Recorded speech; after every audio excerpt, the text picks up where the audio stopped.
siguro tanungin ko muna si Tata.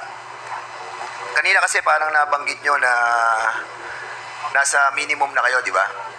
Sa minimum security. Opo, Your Honor. So, ang ibig sabihin ng minimum security is, ano bang ibig sabihin nun? Medyo malapit ka na. Malaki na po ang detention po. So, malapit ka na lumaya, in other words.